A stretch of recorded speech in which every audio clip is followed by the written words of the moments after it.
Captain Jake Morrison stood at the viewing window of Harmony Point Station and watched 3 human cargo ships floating dead in space. Their engines were dark, and their communication systems had gone silent 20 minutes ago. The HFY warships that surrounded them looked like giant metal sharks circling wounded prey. "Sir, we're getting reports from the merchant vessels," said Commander Lisa Brooks as she approached with a data pad in her hand. "The HFY forces boarded them under what they call security inspections, but they've taken the crews prisoner and are claiming the ships violated trade agreements." Jake turned away from the window and looked at the data pad. The 3 ships were carrying medical supplies to the outer colonies and food shipments from Earth's agricultural worlds. Nothing illegal or dangerous. Nothing that would give anyone a reason to seize them. He had seen this pattern before in other parts of the galaxy where stronger species bullied weaker ones. "What does the station commander say about this?" Jake asked. Commander Brooks shook her head. "Station Commander Yextal says this is outside his authority since it's happening in neutral space. He suggests we contact the HFY directly to resolve the matter." Jake nodded slowly. The HFY collective had been pushing boundaries for months now.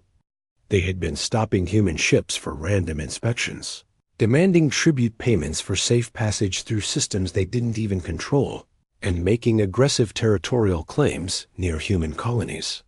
Each time, the humans had responded with diplomatic protests and formal complaints. Each time, the HFY had ignored them. "Set up a meeting with their diplomatic representative," Jake said. "Let's handle this properly." 2 hours later, Jake sat across from Sekthal, the HFY diplomat assigned to Harmony Point. The reptilian alien was nearly 8 feet tall, with dark green scales and yellow eyes that seemed to glow in the station's artificial light. His claws tapped against the metal table as he spoke. "Captain Morrison, your species continues to violate our security protocols," Sekthal said in a voice that sounded like gravel being crushed. "These ships were carrying suspicious cargo through our patrol zones. According to our navigation records, those ships were in neutral space," Jake replied calmly, "and their cargo manifests show only medical supplies and agricultural products. I would like to request the immediate release of my people and their vessels."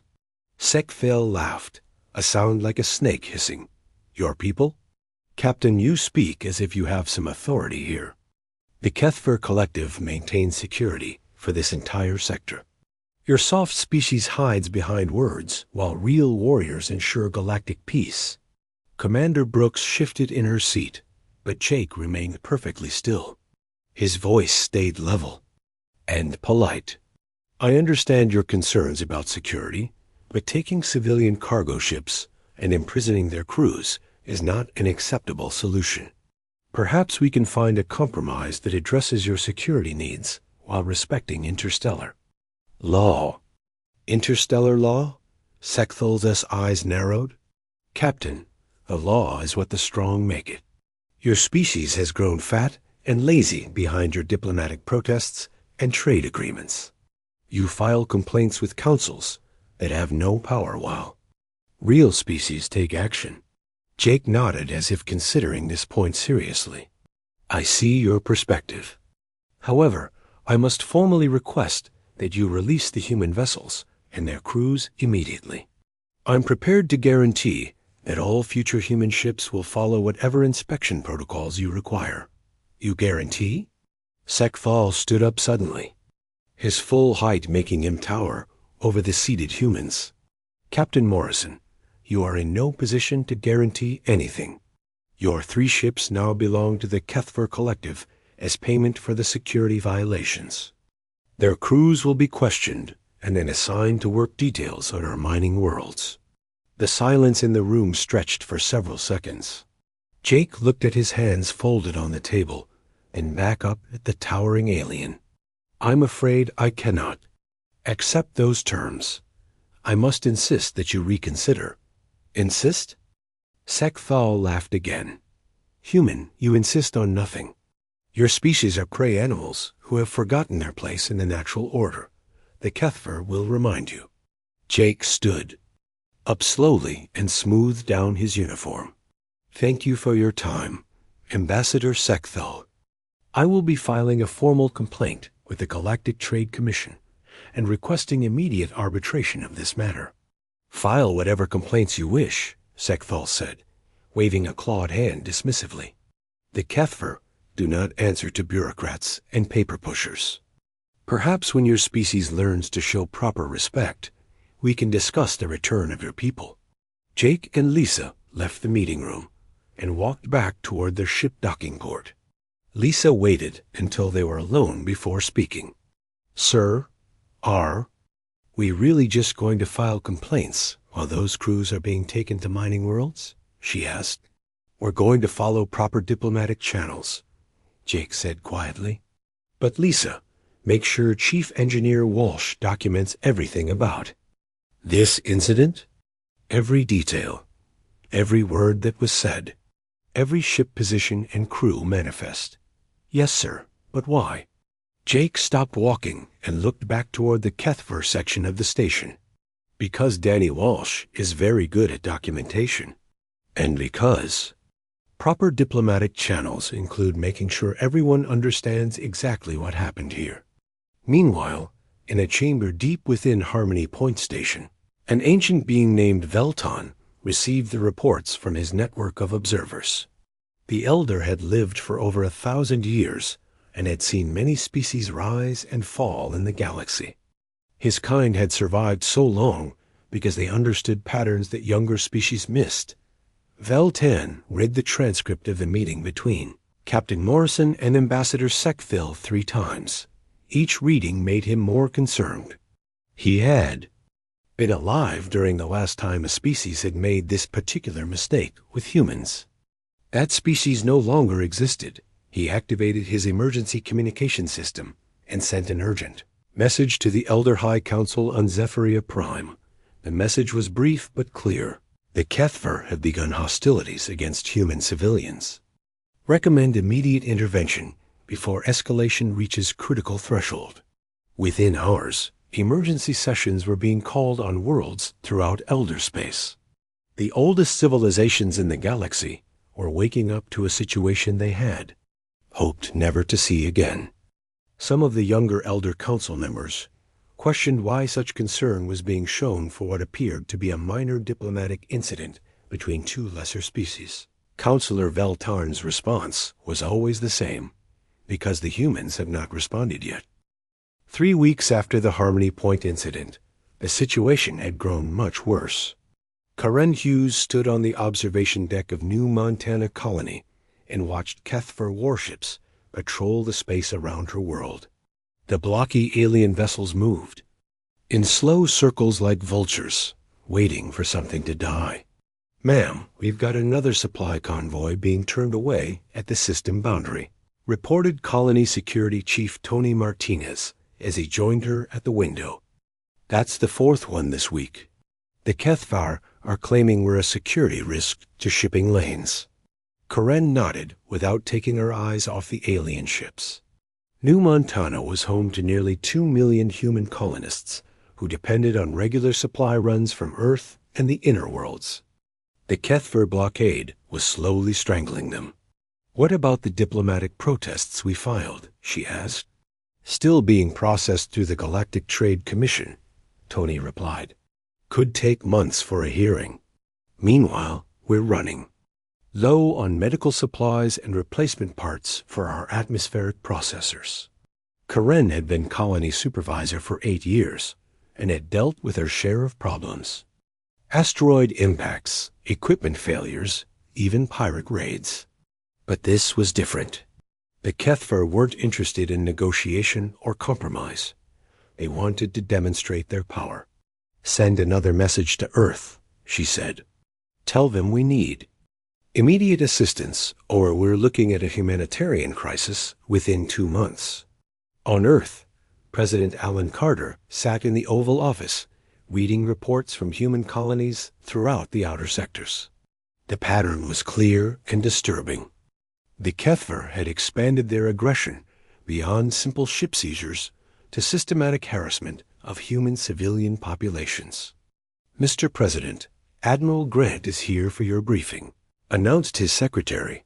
Admiral Nicole Grant entered carrying a thick folder of intelligence reports. She was a small woman with steel-gray hair and eyes that missed nothing. She had spent 30 years in Earth's space navy and had never seen anything like the current situation. "Admiral, what's our assessment of Kethver intentions?" Carter asked. "Sir, they're testing us," Nicole said as she opened her folder. "Every action they take is designed to provoke a response. They're seizing our ships, blockading our colonies, and making territorial claims in systems we've held for decades. They want to see how far they can push before we push back." Carter leaned back in his chair. "And our response options? We have several naval task forces that could break their blockades within days," Nicole said. "But any military action would escalate this into a shooting war. The diplomatic corps strongly recommends continued negotiation."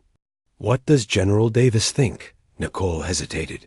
"General Frank Davis believes we should have responded with force after Harmony Point. He thinks our restraint is being interpreted as weakness." Carter nodded slowly. The pressure to act was growing from both the military and the public. News broadcasts showed footage of human colonists rationing food while Kethver ships prevented supply convoys from reaching them. Political opponents accused his administration of abandoning human citizens to alien aggression. "Set up a meeting with the UN Security Council," Carter said. "Let's see what our allies think about this situation." Dr. Amanda Price had been studying alien species for 15 years, but she had never been asked to brief the UN Security Council before. She stood before the assembled diplomats and military leaders with a presentation that she knew most of. Them would not want to hear. "Ladies and gentlemen, I need to explain something about human conflict patterns that I believe is relevant to our current situation," Amanda began. "Throughout our history, humans have shown a consistent pattern when faced with aggression. We begin with diplomacy, progress to economic pressure, then to limited military action, and finally to total warfare." The French representative raised his hand. "Dr. Price, are you suggesting we should escalate to military action?" "I'm suggesting that we need to understand how our restraint is being interpreted," Amanda replied. "In human culture, patience and diplomacy are signs of civilization. But many alien species interpret these behaviors as weakness or submission." The British ambassador looked skeptical. "Surely you're not recommending we abandon diplomatic solutions?" "Not at all," Amanda said. "But I am recommending that we make our capabilities clear to the Kethver before they mistake our preference for peace as inability to wage war." The Russian delegate laughed. "Dr. Price, you sound like you're advocating for threats instead of diplomacy." Amanda pulled up a chart showing human military history. "This isn't about threats. It's about communication. Every major war in human history could have been prevented if one side had properly understood what they were risking. The Kethver see our diplomatic responses as proof that we cannot or will not fight. They're wrong on both counts." Meanwhile, in Kethver space, Supreme War Leader Gorthik reviewed reports from his field commanders with growing satisfaction. The humans were responding to each escalation with more diplomatic protests and formal complaints. Their ships continued to follow trade regulations, even when those regulations were clearly designed to harass them. "War Leader, our intelligence suggests the humans have significant military assets," reported his aide, a younger Kethver named Hector. "Their shipyards are much larger than expected, and their technology appears to be more advanced than we initially assessed." Gorthik dismissed this concern with a wave of his claw. "Hector, military assets mean nothing if a species lacks the will to use them. The humans have shown us their true nature. They are herbivores pretending to be predators." "But Sir, what if we're wrong? Then we'll crush them anyway, Gorthic replied. A species that relies on diplomacy when their civilians are threatened has already accepted defeat. We will expand our territory into human space, and they will protest through proper channels while we take everything they have. Gorthic activated his communication system and sent new orders to his fleet commanders. Phase 2 of the expansion would begin immediately. Human colonies would be occupied for their own protection, and human shipping would be regulated through Kethver control systems. Back on Zephyria Prime, High Counselor Veltan convened an emergency session of the Elder Council. The ancient beings gathered in their crystal chamber deep beneath the planet's surface. Some had been alive for thousands of years and remembered events that younger species considered myth. The situation deteriorates rapidly, Veltan announced to the assembled elders.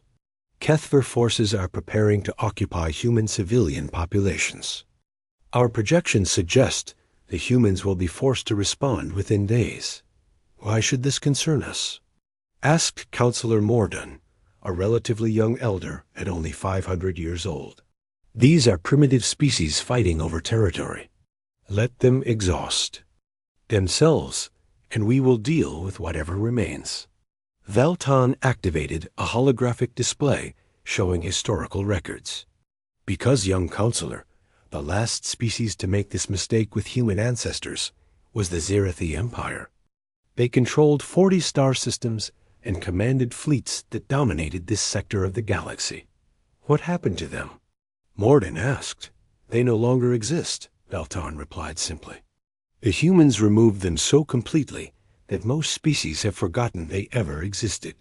The humans prefer diplomacy, but they are very good at war.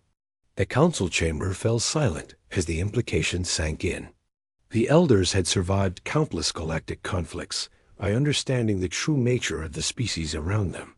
They knew which civilizations were genuinely peaceful and which were simply choosing not to fight. What do you recommend? Asked the eldest counselor.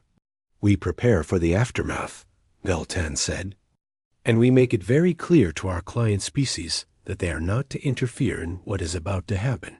The humans will give the Kethver one final opportunity to withdraw. When that opportunity is refused, this sector of the galaxy is going to change forever. The attack on New Geneva Research Station began at 0347 station time, while most of the 50,000 residents were asleep. Security Chief Tony Martinez was awake in the command center when the first Kethver warships dropped out of hyperspace, and immediately began targeting the station's defensive systems. All hands to emergency stations, Tony announced over the station-wide communication system. This is not a drill. Repeat, this is not a drill. New Geneva was a civilian research facility dedicated to agricultural development and medical research. The station had minimal defenses because it was protected under interstellar law as a non-military installation. The Kethver ships ignored those protections completely. Tony, we've got incoming missiles targeting the residential sections, reported Communications Officer Helen Parker from her console. They're not even trying to avoid civilian areas. Tony watched the tactical display as Kethver forces systematically destroyed every defensive platform around the station. The aliens were being methodical and ruthless. This wasn't a raid or a seizure operation. This was an extermination. Begin immediate evacuation of all non-essential personnel, Tony ordered. Get the children and elderly to the emergency shelters first. Helen coordinated the evacuation while Tony tried desperately to contact any human military units in the area. The nearest Earth Navy patrol was 6 hours away. The station's defensive fleet consisted of 3 security shuttles and a handful of maintenance craft. They wouldn't last 5 minutes against Kethver warships. Dr. Amanda Price was in her laboratory, studying genetic samples when the attack began. She had been working on disease-resistant crops that could help feed the growing human colonies. Her research could save millions of lives if it was successful. Now Kethver plasma cannons were turning her life's work into burning metal and scattered atoms.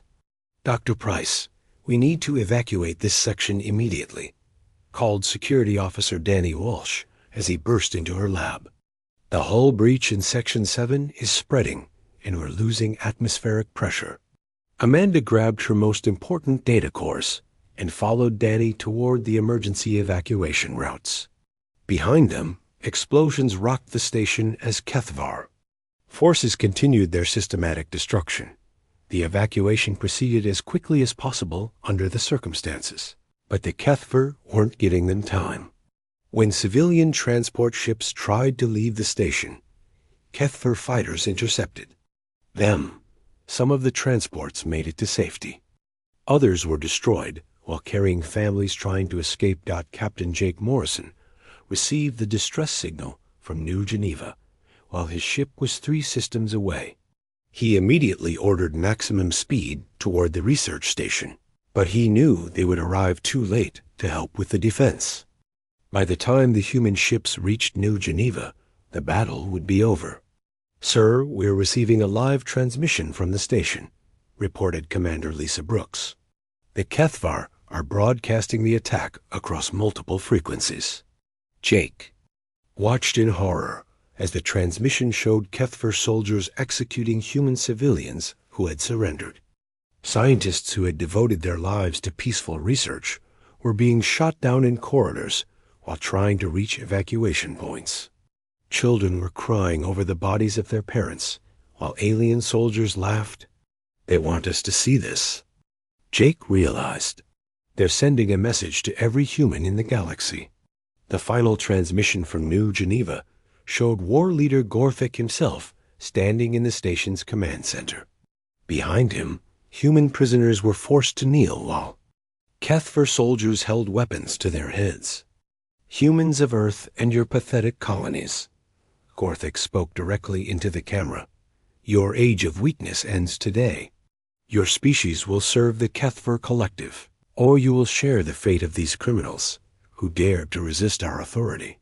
Gorthik gave a signal, and his soldiers executed the prisoners on live transmission. The broadcast continued for several more minutes as Kethvar forces systematically destroyed the remaining sections of New Geneva Station.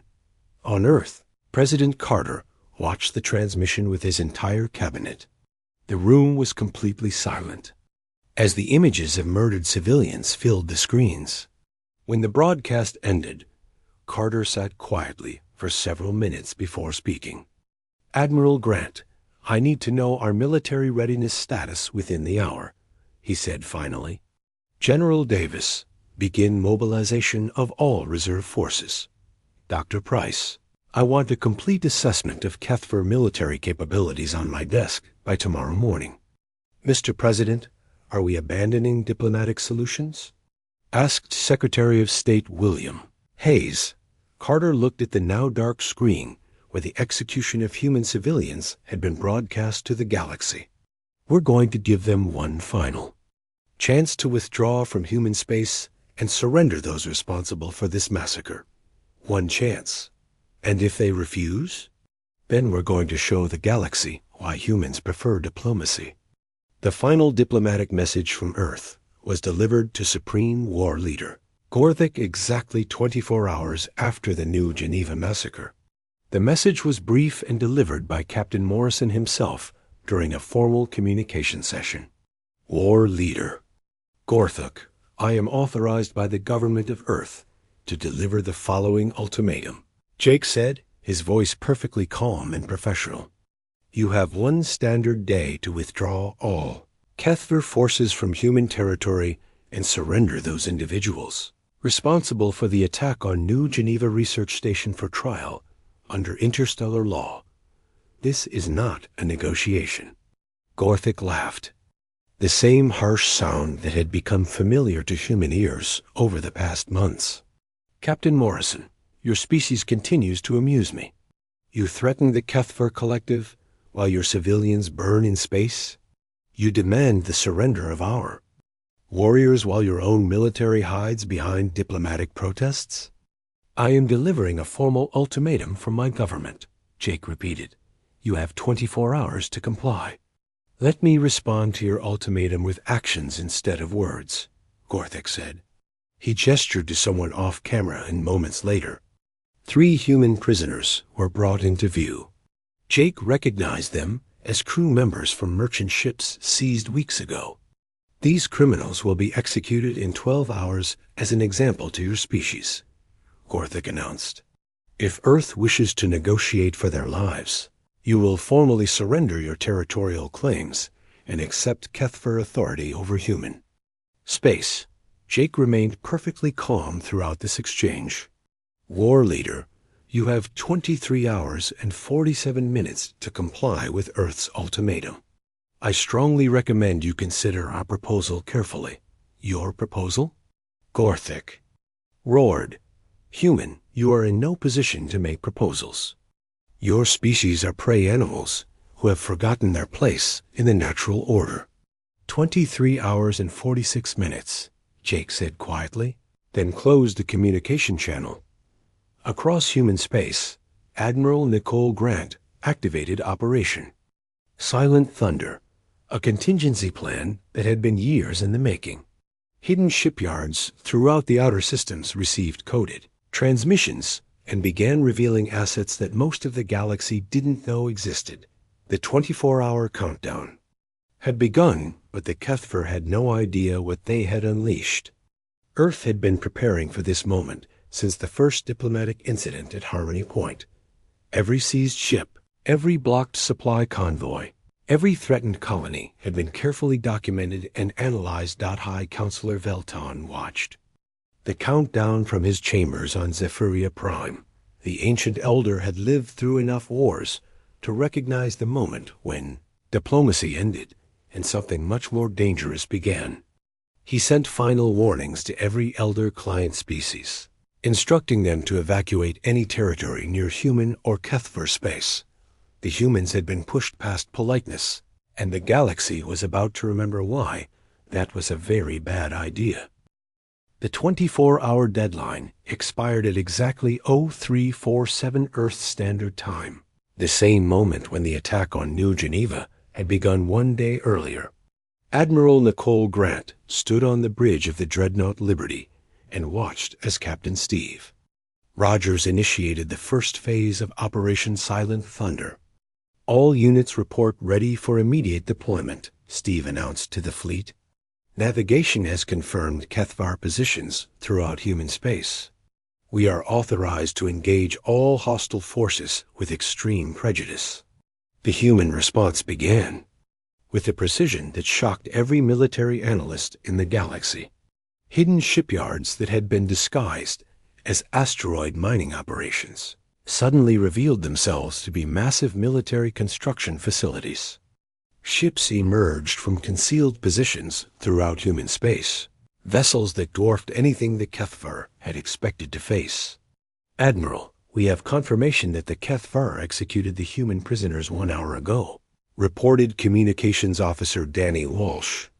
War Leader Gorthik broadcasted across their military networks as a demonstration of their power. Nicole nodded without emotion.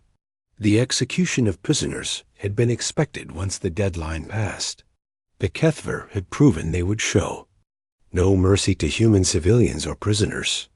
The rules of engagement had been adjusted accordingly. Begin Phase 1, Nicole ordered. All human civilian ships are to be cleared from combat zones within 60 minutes. All Kethvor military assets in human space are declared hostile targets. The first Kethver positions to fall were their patrol fleets blockading human colonies. Ships that had been enforcing starvation blockades against civilian populations found themselves surrounded by human battle groups that seemed to appear from nowhere. The humans didn't demand surrender or offer terms.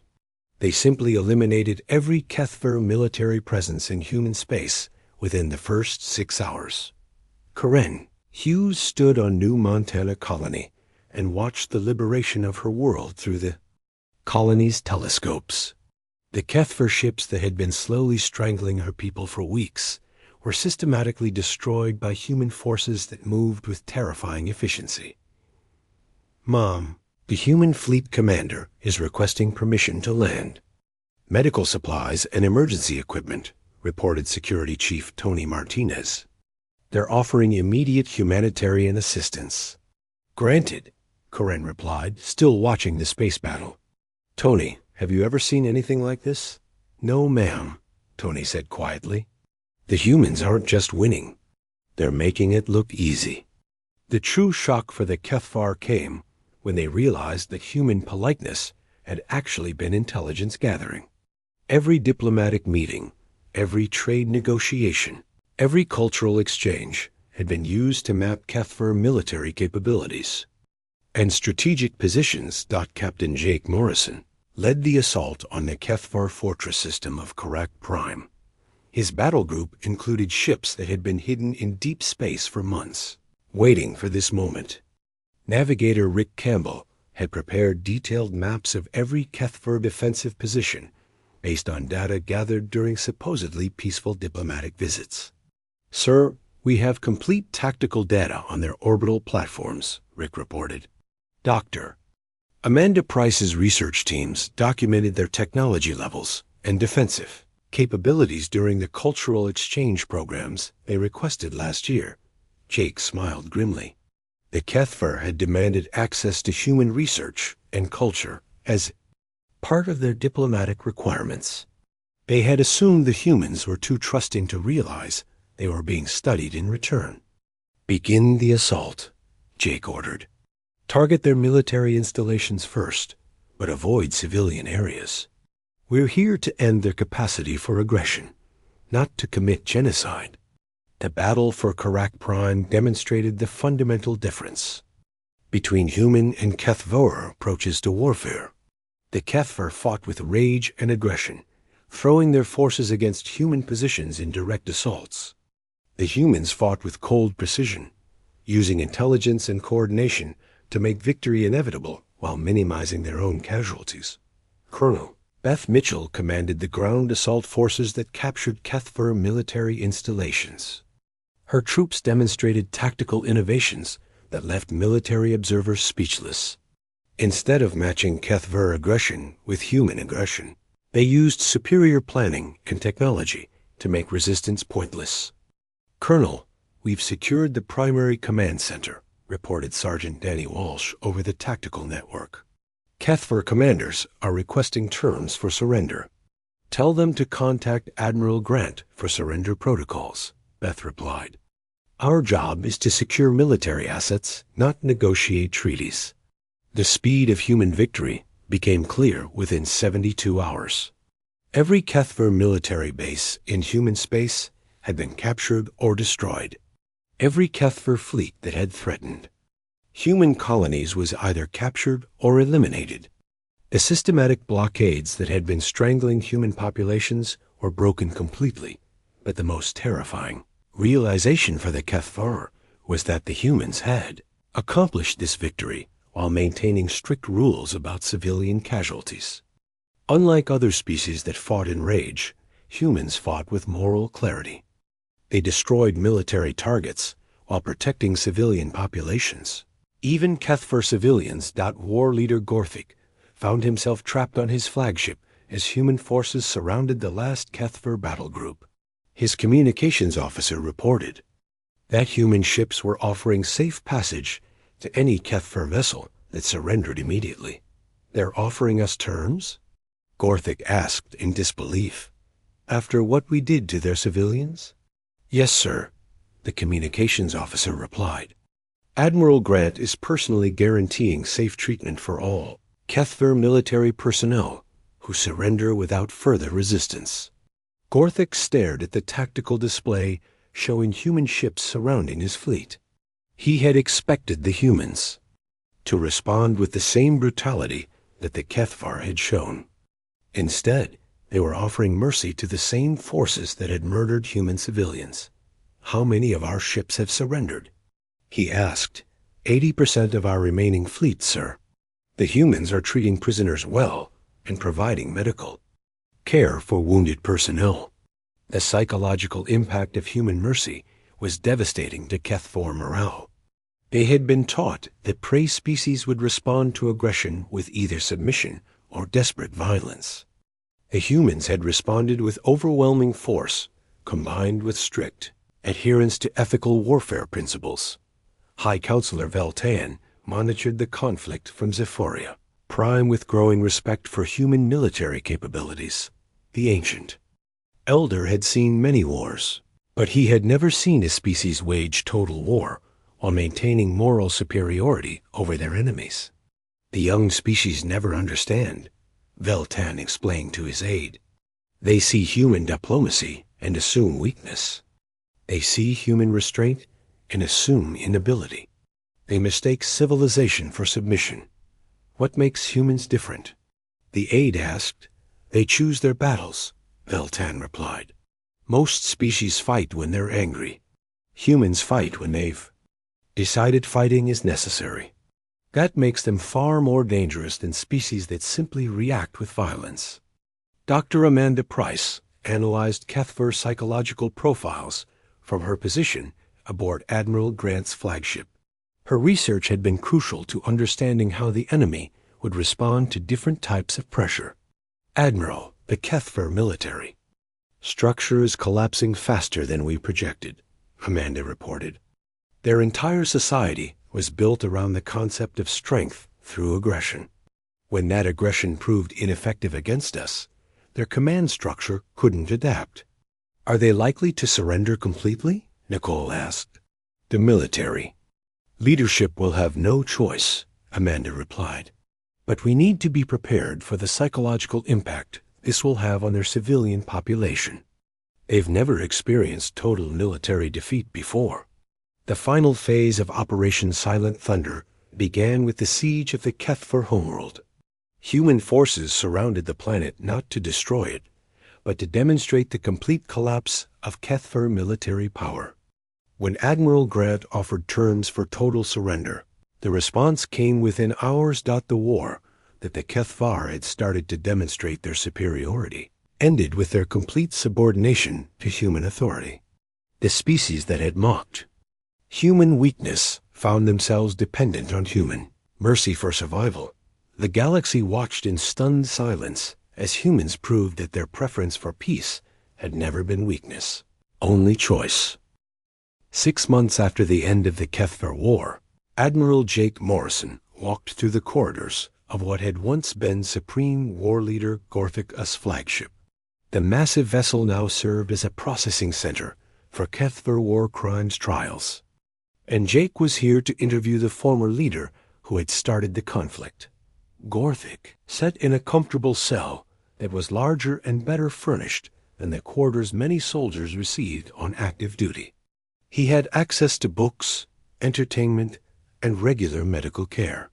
The contrast with how Keth-4 forces had treated human prisoners was not lost on anyone. Former war leader, Jake said as he entered the cell. I wanted to speak with you before your trial begins. Gorthic looked up from the book he had been reading. His reptilian features showed none of the arrogance that had characterized their previous meetings. Captain Morrison, I have been wondering when you would come. Actually, it's Admiral Morrison now, Jake said as he sat down across from the former Keth-4 leader. I've been promoted since our last conversation. Admiral, Gorthic corrected himself. I have a question that has been troubling me. Why? Did your species not simply exterminate mine? You had the power to do so. Jake considered the question carefully. Because we prefer peace. But that doesn't mean we're peaceful when peace becomes impossible. I don't understand the distinction. We choose our responses based on what serves our long-term interests, Jake explained. Destroying your species would have made us enemies of every other species in the galaxy. Defeating your military and integrating your people into our society makes us protectors instead of conquerors. Gorthic was quiet for several minutes. We interpreted your restraint as weakness. That was your mistake, Jake replied. We were never weak. We were simply giving you the opportunity to choose a different path. The integration of surviving Kethver populations into human space had proceeded more smoothly than anyone had expected. Kethvar civilians, who had been taught that humans were weak prey, animals discovered instead that humans were generous victors who provided better living conditions than their own government had offered. Karen Hughes, now serving as director of colonial integration, oversaw the placement of Kethvar families in human settlements throughout the outer colonies. The former enemies were working alongside human colonists to build new communities. "How are they adapting?" asked President Carter during his monthly briefing on integration progress. "Better than expected," Karen replied. Kethver culture emphasized strength and hierarchy, but they're discovering that human cooperation produces better results than their traditional competition. Many of them are asking to become permanent residents of human space. "Any security concerns?" "Very few," Karen said. Dr. Amanda Price's psychological profiles were accurate. Once the Kethvar realized that human mercy was a choice rather than weakness, they began adapting to our social systems. They respect strength, and they've learned that our strength comes from unity rather than domination. The galactic community had undergone a fundamental shift in how they viewed humanity. Trade agreements that had once favored other species were quietly renegotiated. Military alliances that had excluded humans suddenly extended membership invitations. Ambassador Helen Parker, Earth's new representative to the Galactic Council, found herself in constant demand for security consultations and defense agreements. Species that had previously ignored human diplomatic requests were now eager to establish formal treaties. "Ambassador Parker," said the vegan trade representative during a council session, "my government wishes to discuss a mutual defense agreement with Earth. We are concerned about potential aggression from species in our sector." Helen nodded diplomatically. "We would be happy to discuss such an arrangement. However, Earth's policy is that we prefer to prevent conflicts through diplomatic means rather than respond to them with military force." "Of course," the vegan replied. Quickly, "we simply want to ensure that potential aggressors understand the consequences of threatening peaceful species." This conversation was repeated dozens of times with different species throughout the galaxy. The lesson of the Kethvar. War had spread quickly through diplomatic channels. Humanity was no longer seen as a soft target for expansion or exploitation. President Carter addressed the United Nations and the wider galaxy 6 months after the war's end. His speech was broadcast to every civilized world and translated into hundreds of languages. "Fellow citizens of Earth and our friends throughout the galaxy," Carter began.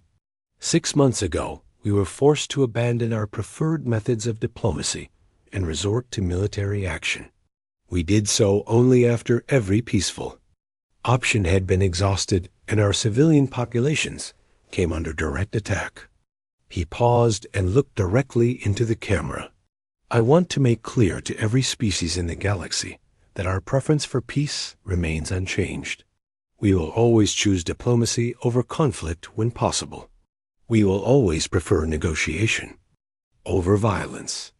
But we will never again allow that preference to be mistaken for inability or unwillingness to defend ourselves and our allies." The speech continued for 20 minutes, outlining Earth's new foreign policy doctrine. Humanity would remain committed to peaceful resolution of conflicts, but would respond with overwhelming force to any threat against human civilians or allies. "We choose politeness because civilization requires it," Carter concluded. "We choose diplomacy because peace benefits everyone, but never mistake our preference for peace as inability to wage war." High Counselor Veltan made his first visit to Earth in over a millennium for a formal ceremony welcoming humanity into the ranks of what the galaxy privately called elder species. The ancient being met with human leaders in a ceremony that was broadcast throughout both human and elder space. "For 1,000 years, my people have survived by understanding the true nature of the species around us. Veltan explained to the assembled diplomats. We have watched civilizations rise and fall based on their ability to balance strength with wisdom. He turned to President Carter. Your species has demonstrated that balance. You wage war only when peace becomes impossible, and you wage it with such precision that your enemies become your allies. This is the mark of a truly advanced civilization. The formal recognition from the elders carried enormous weight throughout the galaxy. Species that had viewed humans as newcomers suddenly realized they were dealing with a civilization that had earned the respect of the galaxy's oldest and most powerful entities, Dr. Amanda Price, now serving as Earth's Director of Xenopsychological Research, established new protocols for first contact with unknown species. Her research during the Kethver conflict had proven invaluable in understanding how different cultures interpreted human behavior. The key lesson from our recent experience is that we must be clear about our capabilities from the beginning, Amanda explained to a gathering of diplomats and military officers. Many species will interpret restraint as weakness unless they understand that restraint is a choice. How do we communicate strength without appearing threatening? Asked Admiral Nicole Grant. By demonstrating our capabilities through peaceful means, Amanda replied. Infrastructure projects, technological assistance, medical aid. When other species see what we can build, they understand what we could destroy. The establishment of the Human Protection Doctrine created an informal but effective peacekeeping system throughout the galaxy. Earth quietly became the species that smaller civilizations contacted when threatened by aggressive neighbors. Chief Engineer Danny Walsh, now Director of Colonial Defense, oversaw the construction of monitoring stations throughout human space and beyond. These facilities served as early warning systems and coordination centers for humanitarian missions. The network is complete, Danny reported to Admiral Grant during a briefing on the defense system. We now have real-time intelligence on potential conflicts throughout this sector of the galaxy. Any current threats? Nicole asked. 3 species are showing signs of aggressive expansion towards smaller neighbors, Danny replied. But in each case, our diplomatic corps has already made contact with both sides. The aggressors are being reminded of the Kethver precedent, while the potential victims are being offered protection under our mutual defense agreements. Results? Danny smiled. All 3 potential conflicts have been resolved through negotiation. It seems that most species prefer diplomacy when they understand the alternatives. The transformation of galactic politics was most visible in the treatment of civilian populations during conflicts. Species that had previously targeted non-combatants as a matter of course began adopting human standards for protecting civilians. During warfare. Captain Steve Rogers, now commanding the Peacekeeping Task Force, received regular reports of conflicts being resolved without civilian casualties, specifically because combatants feared human intervention. The Zealand Confederacy and the Spiral Alliance have agreed to binding arbitration of their territorial dispute, reported Communications Officer Rick Campbell. Both sides specifically requested that Earth provide neutral observers to ensure compliance with civilian protection protocols. Any indication they would have reached this agreement without our involvement? Steve asked. Intelligence suggests both sides were preparing for total warfare before our diplomatic intervention. Right,